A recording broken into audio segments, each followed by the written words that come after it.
नमस्कार मित्रों, आज का प्रसंग है भगवान शंकर की गो भक्ति।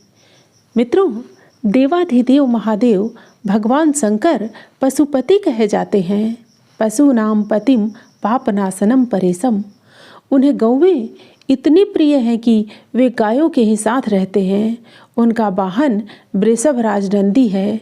उन्होंने धर्म स्वरूप वृषभ को ही अपनी ध्वजा में भी स्थान दिया है, इसीलिए वे वृषभ ध्वज कहलाते हैं।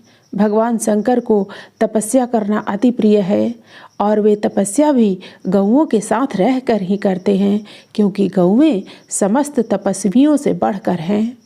भगवान शंकर अपने भक्तों को भी गौएं प्रदान करते हैं। बाणासुर से प्रसन्न होकर उन्होंने उसे 12 गौएं दी थीं, जो समस्त संपत्तियों की शिरोमणि थीं। उषा अनिरुद्ध के विवाह में बाणासुर ने बहुत सारी दहेज सामग्री भगवान श्री कृष्ण को अर्पित की थी, परंतु भगवान शंकर से प्राप्त उन गौओं को उसने दहेज में नहीं दिया था। भगवान श्री कृष्ण इस तथ्य को जानते थे, अतः उन्होंने उन गौओं की मांग की।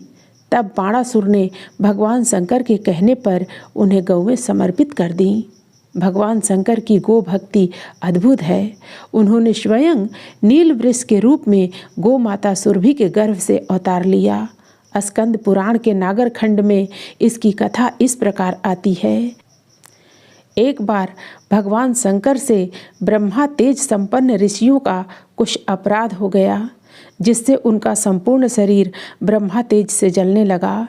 इस शापानल से त्रस्त होकर वे गोलोक गए और वहाँ गो माता सुरभि का स्तवन करने लगे। शिव जी ने कहा, सृष्टि, स्थिति और विनाश करने वाली हे माता, तुम्हें बारंबार नमस्कार है। तुम रसमय भावों से समस्त पृथ्वी तल देवता और पितरों को तृप्त करती हो। रसभिज्ञ सभी से तुम परिचित हो और मधुर स्वाद देने वाली हो। संपूर्ण चराचर विश्व को तुम्ही ने बल और स्नेह का दान दिया है। देवी, तुम रुद्रों की माता, वसुओं की पुत्री, आदित्यों की बहन और संतोषमयी वांछित देने वाली हो।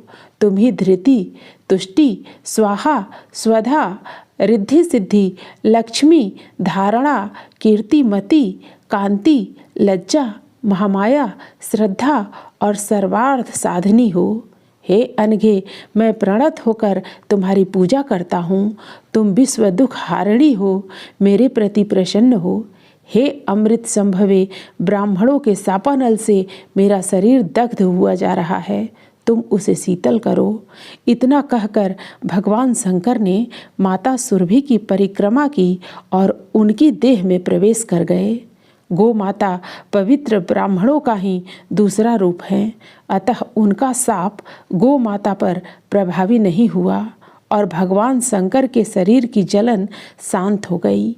माता सुरभि ने उन्हें अपने गर्भ में धारण कर लिया। इधर शिव जी के न होने से सारे जगत में हाहाकार मच गया। तब देवताओं ने स्तवन करके ब्राह्मणों को प्रसन्न किया और उनसे शिव जी का पता लगाकर वे गोलोक पहुँच गए। वहाँ उन्होंने सूर्य के समान तेजस्वी नील नामक सुरभिसुत को देखा। वे सब जान गए कि सुरभिसुत के रूप में भगवान शिव ही अवतरित हुए हैं। तब देवताओं और ऋषियों ने विविध प्रकार से उनकी स्तुति की। ऋषियों की स्तुति सुनकर नील वृष रूपी भगवान शिव प्रसन्न हुए और उन्हें प्रणाम किया। फिर ब्राह्मणों ने नील वृष रूप महेश्वर को वरदान दिया कि मृत प्राणी के एकादशाह के दिन नील वृषभ को शूल और चक्र से अंकित कर गायों के समूह में छोड़ा जाएगा। इससे जगत का कल्याण होगा और देवता उसकी रक्षा करेंगे। भगवान शंकर की गौओं के प्रति कितनी प्रीति और कितनी भक्ति है, इसकी एक कथा ब्रह्मा पुराण में आती है, जो इस प्रकार है। प्राचीन काल में जाबाली नामक एक कृषक ब्राह्मण था। वह मध्याह्न हो जाने पर भी अपने बैलों को नहीं छोड़ता था, अपितु चाबुक से उनके पीठ और पार्श्व भाग पर प्रहार करता रहता था।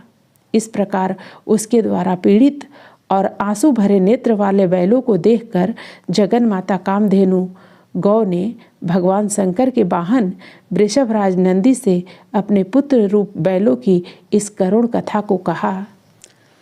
नंदी ने भी उन मूक पशुओं की व्यथा से व्यथित होकर भगवान शंकर से उनका दुख निवेदित किया। इसे सुनकर भगवान शंकर ने नंदी से कहा कि तुम्हारी इच्छाओं के अनुसार ही कार्य सिद्धि होगी।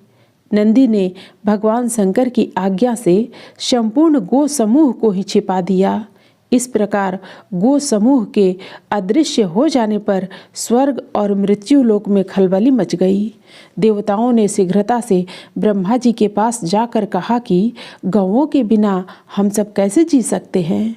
तब उन देवताओं से ब्रह्मा जी ने कहा कि हे देवगण, आप सब भगवान शंकर के पास जाओ और उनसे याचना करो। ब्रह्मा जी के कहने के अनुसार सभी देवता शिव जी के पास गए और उनकी स्तुति कर अपना अभिप्राय व्यक्त किया। तब भगवान शंकर ने उनसे कहा, हे देवगण, इस विषय को मेरा वृषभ नंदी ही जानता है, अतः तुम सब उसी के पास जाओ और उसी से निवेदन करो। देवताओं ने नंदी के पास जाकर कहा, हे नंदिन, हमें उपकारी गौओं को दे दो। इस पर नंदी ने कहा, देवताओं, आप लोग गोशव नामक यज्ञ करें, तभी जितनी दिव्य और मर्त्य लोक की गौवें हैं वे प्राप्त हो सकती हैं। तदनंतर देवों ने नंदी के कहे अनुसार गोमती के पवित्र कछार में गोशव यज्ञ का अनुष्ठान किया, जिससे गौओं की संख्या में पुनः वृद्धि होने लगी। इस प्रकार भगवान शंकर की गो माता के प्रति भक्ति और गोवंश के प्रति प्रेम सिद्ध होता है। वे माता पार्वती से गो भक्ति का उपदेश देते हुए कहते हैं, हे देवी, गौओं के मल मूत्र से कभी उद्विग्न नहीं होना चाहिए और उनका मांस कभी नहीं खाना चाहिए। सदा गौओं का भक्त होना चाहिए। गौएं परम पवित्र हैं। गौओं में संपूर्ण लोक प्रतिष्ठित है, अतः किसी तरह गौओं का अपमान नहीं करना चाहिए, क्योंकि वे संपूर्ण जगत की माताएं हैं। इसी प्रकार ऋषियों, मुनियों, देवताओं और पितरों को धर्म संबंधी रहस्य बताते हुए महादेव जी कहते हैं कि ब्रह्मा जी के कहने पर मैंने पहले सतयुग में गौओं को अपने पास रहने की आज्ञा दी थी।